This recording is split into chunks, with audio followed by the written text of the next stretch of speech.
Hello, and welcome to Crime Scene X. In today's gripping episode, we explore 3 true horror stories that are nothing short of terrifying. If you're ready for a scare, hit that like button, leave your thoughts in the comments, and be sure to subscribe for more chilling content. Now let's embark on this eerie adventure.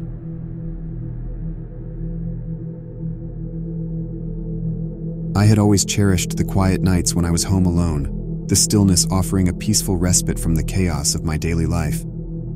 At 22, I was living in a small, quaint house on the outskirts of town, a place I had moved into recently for my first job after college. My parents had called earlier, checking in as they often did, reminding me to lock the doors and windows. I had laughed it off, assuring them I was fine and joking about how I wasn't a kid anymore. That night, I went to bed early, exhausted from a long day of work. The house, though new to me, had quickly felt like home. But something felt different this night. Maybe it was the way the wind whistled through the trees outside, or the way shadows danced across my room from the moonlight. Whatever it was, it unsettled me, sending a ripple of unease through my body. I awoke suddenly, around 2 a.m. according to the red digits on my alarm clock. A strange feeling had pulled me from my sleep, a sense of being watched. I sat up, rubbing my eyes, trying to shake off the remnants of a dream. That's when I saw it. Or rather him. There, standing in the corner of my room, was a man. He was tall and broad-shouldered, his figure looming in the darkness. I couldn't see his face clearly, but I could feel his eyes on me, cold and calculating. Fear gripped me, my heart racing in my chest. This wasn't a ghost or a product of my imagination. This was a real person, an intruder in my sanctuary. My mind raced with questions. Who was he? How did he get in? What did he want? I was paralyzed with fear, unable to move, unable to scream. The room felt suffocating, the air thick with danger. The man took a step forward, and the moonlight fell upon his face. It was emotionless, almost mask-like in its lack of expression. His eyes were cold, devoid of any feeling. He didn't say a word, but his silence was more terrifying than any threat could be. I realized then how vulnerable I was, alone in a house far from the city's safety, far from anyone who could hear me if I called for help. My parents' warnings echoed in my mind, a haunting reminder of my naivety. In that moment, I knew I had to act. I had to overcome my fear if I wanted to survive this night. Adrenaline surged through my veins, cutting through the fog of fear. I had to think fast. My phone was on the nightstand just within reach, but would I be able to call for help without provoking him? My eyes darted around the room, searching for anything I could use to defend myself. The man remained still, his gaze unyielding. It was as if he was waiting, biding his time. The silence stretched on, becoming more oppressive with each passing second. My heart pounded so loudly I was sure he could hear it. I inched my hand towards the phone, trying to keep my movements slow and unnoticeable. But as soon as my fingers brushed against the device, the man took another step forward. His movement was deliberate, controlled, sending a clear message. He was in charge. Panic set in, but I forced myself to stay calm. I remembered the self-defense class I had taken in college, the instructor's words echoing in my mind. Be aware of your surroundings. Use your environment to your advantage. Be decisive. I glanced at the window, a glimmer of hope sparking in me. It was a risky plan, but it might be my only chance. I needed to create a distraction, something to catch him off guard. With a deep breath, I lunged for the lamp on my nightstand, hurling it towards the intruder. The lamp missed him, but crashed against the wall with a loud shatter, the sound echoing through the room. For a moment, he was startled, his attention diverted. Seizing the opportunity, I bolted out of bed and sprinted towards the window. I fumbled with the latch, my fingers trembling. Behind me, I heard the intruder recover and start after me. I threw the window open, and without a second thought, climbed out onto the roof. The night air was cold against my skin, a stark contrast to the warmth of my bed I had left behind. I could hear the man inside, searching for me, his heavy footsteps a constant reminder of the danger I was still in. I needed to get to the ground, to run to a neighbor's house, anywhere away from this nightmare. Carefully, I maneuvered along the roof, looking for a way down. The tiles were slippery, the slope steep, but fear was a powerful motivator. As I reached the edge of the roof, preparing to lower myself down, I heard a window open behind me. He had found me. I glanced back, seeing his shadow against the dim light of my room. There was no time left for hesitation. With a deep breath, I let myself drop to the ground, landing hard, but managing to stay on my feet. Pain shot through my ankles, but I pushed it aside. I had to keep moving. I ran as fast as I could, the cold night air filling my lungs, my heart racing with fear and determination. I didn't look back, not even once. The only thing that mattered now was survival. The darkness of the night enveloped me as I sprinted across my lawn, the grass wet with dew beneath my bare feet. Every sound seemed amplified, my rapid breaths, my heart pounding in my ears, the distant rustling of leaves. I dared not glance back, fearing what I might see. My mind raced with thoughts as I ran. How had he gotten in? What did he want? Would he catch me? The uncertainty was almost as terrifying as the man himself. But there was no time to ponder these questions. My sole focus was to reach safety. I headed towards my neighbor's house, their porch light a beacon in the darkness. It felt like miles away, though it was only a few hundred yards. As I approached, I saw the curtains twitch. They were awake. Relief washed over me, followed by a new wave of panic. What if he was following me? I reached their porch, hammering on the door with desperate fists. "Help! Please open the door!" I yelled, my voice strained with fear. Footsteps approached from inside, and the door swung open, revealing my neighbor, Mr. Thompson, an older man with kind eyes that now reflected concern. "What's wrong?" he asked, alarm evident in his voice. "There's someone in my house," I gasped out, struggling to catch my breath. "Please call the police." Mr. Thompson didn't hesitate. He ushered me inside and locked the door behind us. I collapsed onto a chair in his living room, my whole body shaking. He handed me a blanket and picked up the phone, dialing 911 with steady hands. As he spoke to the dispatcher, I tried to calm my racing heart, taking deep breaths. The warmth and safety of Mr. Thompson's house contrasted sharply with the cold terror I had just escaped. I couldn't stop the tremors that coursed through me, nor the tears that started to spill down my cheeks. The wait for the police felt like an eternity. Every noise made me jump. Every shadow seemed threatening. Mr. Thompson sat with me, offering comforting words, trying to assure me that everything would be all right. When the police finally arrived, I recounted the night's events in a shaky voice. They listened intently, taking notes, their expressions grim. A team of officers went to my house to search for the intruder, while another stayed behind to take a detailed statement from me. The hours passed in a blur of questions and flashing lights. Eventually, the police returned with news. They had found signs of forced entry at my house, but the intruder was gone. They assured me they would conduct a thorough investigation, but for the night, they suggested I stay somewhere safe. Mr. Thompson offered to let me stay with him and his wife until I felt safe enough to return home. Grateful, I accepted, too shaken to consider going back to my house alone. As I lay in their guest room, trying to find sleep, my mind replayed the night's events over and over. I was safe for now, but the fear lingered, a shadow that I knew would not easily fade. The face of the intruder haunted me, that emotionless mask-like expression that had looked at me with such cold intent.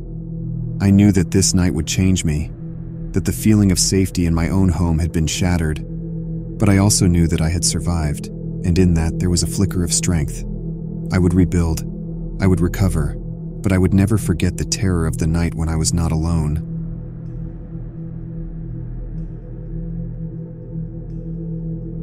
My name is Emily, and if someone had told me that my search for love would turn into a nightmare, I would have laughed it off. But here I am, living a horror story that I never thought possible. I'm a 25-year-old graphic designer, living in a small apartment in the heart of the city. My life was pretty ordinary, filled with work, the occasional coffee with friends, and quiet nights in with my cat Luna. I had been single for a while, and like many others, I turned to online dating. Tinder was my app of choice. It seemed easy enough. Swipe left, swipe right, a digital world of potential love interest at my fingertips. I wasn't naive. I had heard the horror stories, the warnings, but I was careful, or so I thought. I never imagined that a simple swipe right would lead me down a path of terror. It started innocently enough. I matched with a guy named Alex. He was charming, had a good job, and shared my love for indie films and spicy food. We chatted for weeks, and he seemed perfect, almost too good to be true. My friends joked that I had hit the Tinder jackpot. We decided to meet up for a date. I was excited, a bundle of nerves and anticipation. We agreed to meet at a local cafe, a public place just to be safe. He was just as charming in person, his smile warm and inviting. We talked for hours, losing track of time until the cafe began to close. He suggested we continue our date at his place a few blocks away. He mentioned his impressive collection of indie films, and I, caught up in the moment and his charisma, agreed. We walked to his house, chatting and laughing, the city lights twinkling around us. His house was a cozy 2-story building tucked away in a quiet neighborhood. It was quaint, a little messy, but it had a welcoming vibe. He poured us each a glass of wine, and we settled down on the couch, an indie film playing softly in the background. I remember taking a sip of the wine, the rich flavor on my tongue. But after that, everything became a blur. My vision blurred, sounds became muffled, and my limbs felt heavy, unresponsive. I tried to speak, to ask what was happening, but my words slurred into nothingness. Panic set in, but it was like I was trapped inside my own body, unable to move, to scream, to escape. The last thing I saw before darkness consumed me was Alex's face, his smile no longer warm, but cold and predatory. Then, nothing but darkness. When I woke up, I was in a completely different place. It was a room I didn't recognize, grimy and dimly lit. The air was stale, heavy with the scent of mold and something metallic that I couldn't quite place. My head throbbed painfully, a dull, persistent ache that made it hard to think. I tried to move, only to realize that I was tied to a chair, my arms bound tightly behind me, my legs secured to the legs of the chair. Panic surged through me, a wave of terror so intense it threatened to overwhelm me. The room was sparsely furnished, the walls bare and stained. There were no windows, just a single flickering bulb that cast eerie shadows across the room. In the corner, there was a table cluttered with objects I couldn't quite make out, and my heart pounded at the thought of what they might be used for. I was alone, but the sense of danger was palpable, like a living thing in the room with me. I didn't know where I was, how long I had been unconscious, or what Alex planned to do. All I knew was that I was in grave danger, and I had to find a way to escape. My mind raced, trying to piece together what had happened, how a date that had started so normally had turned into this nightmare. I struggled against the ropes, but they were tight, biting into my skin. My heart raced, each beat a loud drum in the silence of the room. I tried to call out, hoping against hope that someone would hear me, that I wasn't as isolated as I feared. But my voice came out weak, a hoarse whisper that was swallowed by the thick walls of the room. No one was coming to save me. I was on my own. The room was cold, the chill seeping into my bones. I shivered, not just from the temperature, but from fear. The unknown was terrifying, not knowing what Alex planned, not knowing if I would ever see the light of day again. Time passed, though I had no way of knowing how much. The light bulb flickered periodically, casting strange shadows that danced across the walls. The silence was oppressive, only broken by the occasional creak of the house settling, sounds that made me jump each time. Then, I heard footsteps. They were slow, deliberate, each step a thunderous sound in the quiet room. My heart leapt into my throat, a mix of fear and a desperate hope that it might be someone coming to rescue me. But that hope was dashed when the door creaked open and Alex stepped in. He was no longer the charming man I had met at the cafe. His eyes were cold, his expression twisted into something cruel and unrecognizable. He carried something in his hand, but I couldn't see what it was. "Awake, I see," he said, his voice smooth, but with an underlying menace that sent shivers down my spine. "I was worried you might have a bad reaction to the drug, but here you are, as beautiful as ever." I wanted to scream, to hurl insults and threats, but fear had stolen my voice. I could only stare at him, my eyes wide with terror. He circled around me, examining me like I was an object, a specimen for study. He approached me, the object in his hand coming into view. It was a syringe, filled with a clear liquid. My heart pounded so hard I thought it might burst out of my chest. "Don't worry, it's just a sedative. I don't want to hurt you, Emily. I just want to keep you here with me," he said, his voice a twisted lullaby. I thrashed in the chair, a surge of adrenaline giving me strength. "Please don't do this," I begged, my voice finally finding its way out. But he only smiled, that same cold, predatory smile. "It's for the best," he said, as he advanced towards me with the syringe. I closed my eyes, bracing for the prick of the needle, for the darkness that would follow. But in that moment, I made a silent vow. I wouldn't give up. I would survive this. Somehow I would find a way to escape. As the needle pierced my skin, a burning sensation coursed through my veins. My body felt heavy, my mind foggy, but I clung to consciousness with every ounce of strength I had. Alex stepped back, watching me with a twisted satisfaction. The room spun, the walls closing in, but I refused to let the darkness take me. In my blurred vision, I noticed something. The door Alex had come through was still slightly ajar. It was a small chance, but it was all I had. I focused on that sliver of hope, fighting against the sedative coursing through my body. As Alex turned his back, rummaging through a drawer, I summoned every bit of willpower I possessed. With a sudden burst of energy, I rocked the chair, throwing my weight from side to side. The rope strained but held. I continued, each movement fueled by desperation. Finally, the chair toppled, crashing to the floor with a loud thud. Pain shot through me, but it was overshadowed by adrenaline. I wriggled, inching my way towards the door, the rope still binding me. Alex spun around, his eyes wide with surprise and anger. He lunged at me, but I kicked out, my foot connecting with his knee. He stumbled, giving me a precious few seconds. Using every bit of strength, I managed to free one hand. The relief was short-lived as Alex recovered and grabbed me. But now I had one free hand. I struck him, clawing at his face, my survival instinct in full force. The struggle was chaotic, a blur of movements and primal fear. But somehow, in the midst of the chaos, I managed to push him away and scramble to my feet. I didn't look back as I sprinted towards the door, my only thought to escape. The house was a labyrinth, but I followed the dim light filtering in from a distant window. I burst out of the front door into the night, the cool air a shock to my system. My legs were unsteady, but I ran, fueled by fear and the will to live.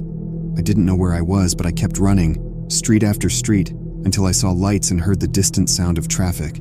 I found myself on a main road, the city lights a comforting embrace.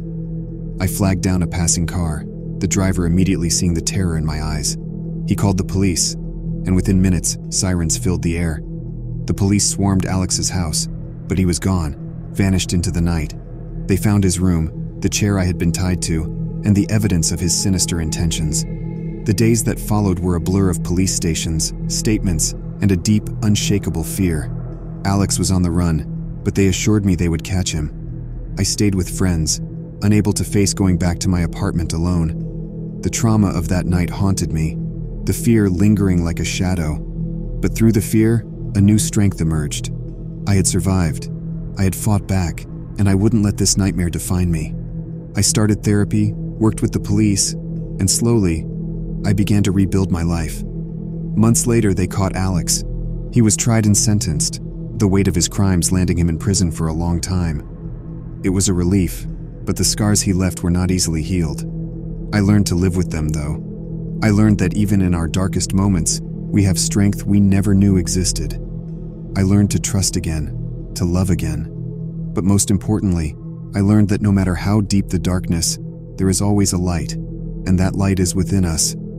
And so my story ends, not with fear but with hope, a hope that no matter what horrors we face, we have the power to overcome them.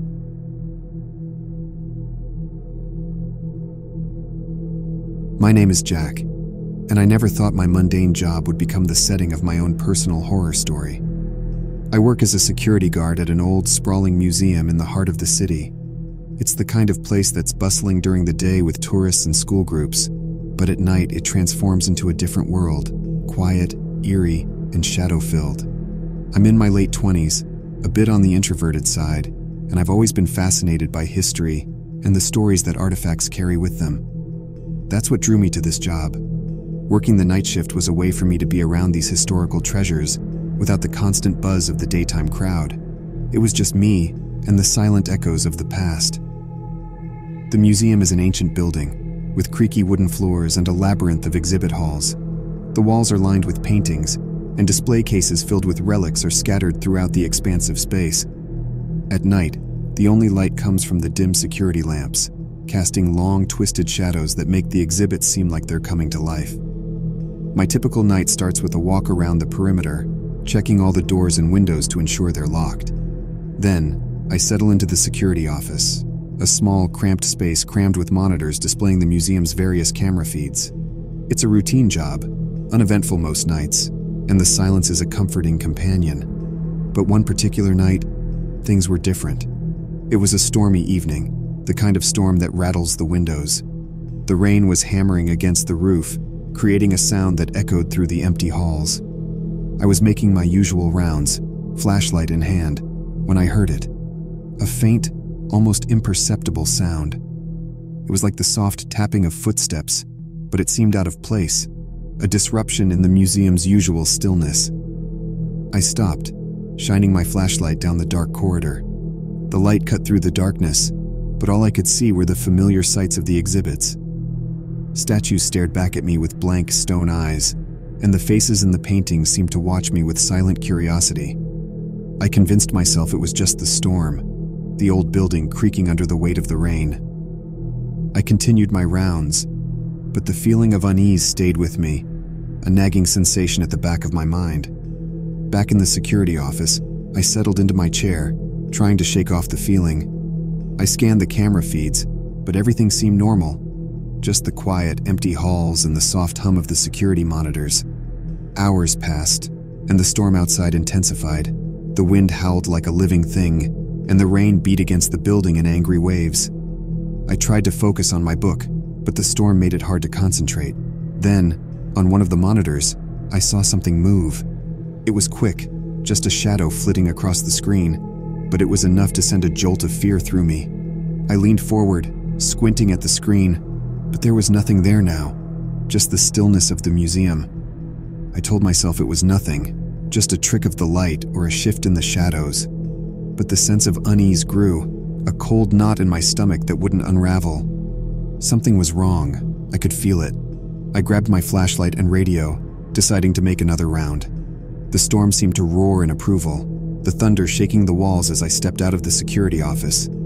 As I walked through the darkened halls, my footsteps muffled by the sound of the storm. I couldn't shake the feeling that I wasn't alone. Every shadow seemed to hide a threat. Every creak of the floorboards sounded like a whisper behind me. And then I heard it again, the soft tapping of footsteps, closer this time, unmistakable in the silence between the thunderclaps. Someone was in the museum with me. As I approached cautiously, the sound led me to the Egyptian exhibit, a collection of ancient relics and a life-size sarcophagus. The humming was clearer now, a discordant tune that echoed strangely among the artifacts. Standing in front of the sarcophagus was a figure.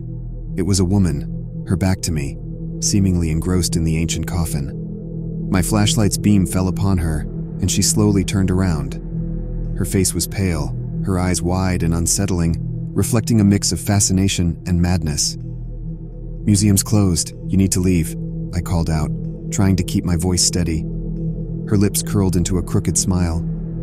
"Isn't it beautiful?"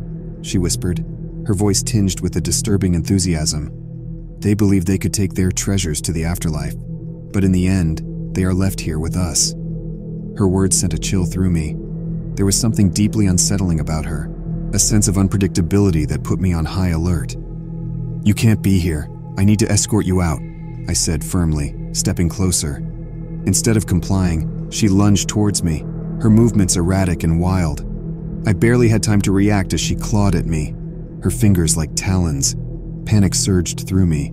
This was no ordinary trespasser. She was clearly unstable and dangerous. I dodged her attack, trying to restrain her without hurting her, but she was surprisingly strong, fueled by a frenzied energy. We grappled in the dim light of the exhibit, the ancient relics around us silent witnesses to the struggle. "Help! I need backup in the Egyptian exhibit," I shouted into my radio, but the only response was static. The storm outside was wreaking havoc on the signal. The woman's face was contorted with rage, her eyes wild. She hissed like a feral animal, fighting with a desperate intensity. I managed to grab her arms, trying to pin them behind her, but she kicked and thrashed, breaking free of my grasp.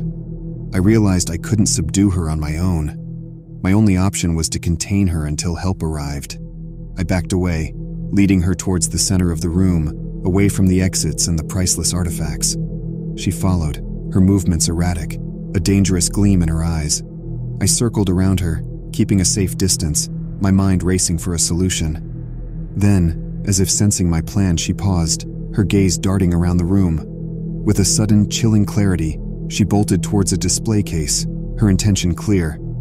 "No!" I yelled, lunging after her. But it was too late. She smashed the case with a nearby fire extinguisher, grabbing an ancient dagger from inside. My heart pounded in my chest as she brandished the weapon, a wild, triumphant look on her face.